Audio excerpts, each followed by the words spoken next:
नमस्कार Manoja my stories को आपण मानक स्वागत। आज आसतु बनैबा मैंगो फ्रूटी। एकदम बाजार परी मैंगो फ्रूटी घरे मध्य आमे बनै परिबा। एथिपाई मु गोटिए पाचिला आंब और गोटिए कंचा आंब नैची। प्रथमे कंचा आंबर चोपा छड़ाई एहाको छोट छोट खंडरे काटी देबा।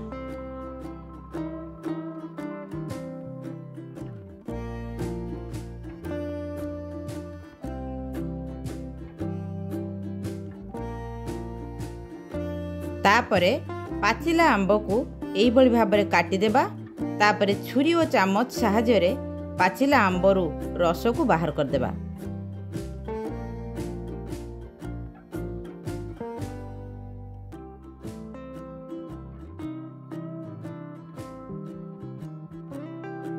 गोटे ग्राइंडर जार रे प्रथमे पाचिला आंबर रस को ग्राइंडिंग करी पेस्ट बनै देबा।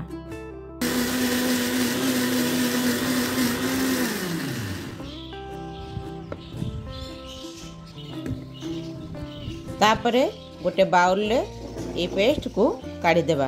देखंतु आंबर रस केते सुंदर कलर देखाउची आ बहलिया हो जाईची। आमे ताकू परे पानी देकी पतला कर देबा।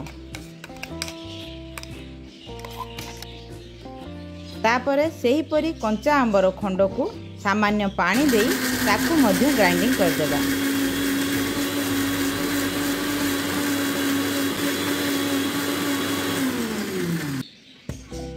जेतिकी परिमाणर पाचिला आंबर रस नेबा तार अधा कंचा आंबर रस नेबा। एबे पाचिला आंबर रस रे किछि पानी देई ताकू पतला कर देबा। सेही परी कंचा आंबर रस को मध्य पानी देई गोलाई पतला कर देबा। एबे गैस रे गोटे कड़ाई बसाई सेथिरे प्रथमे पाचिला आंबर रस को किछि समय धीमा आंचरे रांधिबा। तापरे कंचा आंबर रस को देई आउ किछि समय ताकू रांधिबा। धीमा आंचरे बारंबार लगातार एई भली भाबरे गोलाउथिबा। तापरे एथिरे चीनी देई देबा।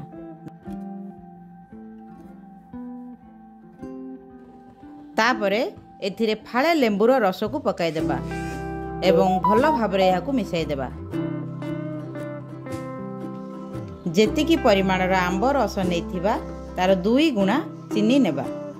चीनी और लेंबू पकाई सारला परे भल भाबरे याकू लगातार गोलाइबा जे पर्यंत आंबर कलर ट्रांसपेरेंट न होईची।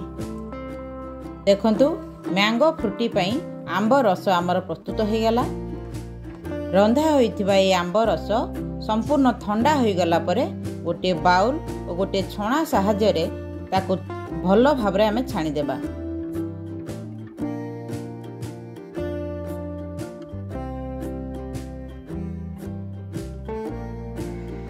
एबे आमे एहाकू पतला करिबा पई 2 ग्लास ठंडा पानी किंबा बरफ पकाई एहाकू भल भाबरे गोलाई देबा। एबे ठंडा ठंडा मैंगो फ्रूटी को सर्व करिया पई मु 2टी सर्विंग ग्लास नउची।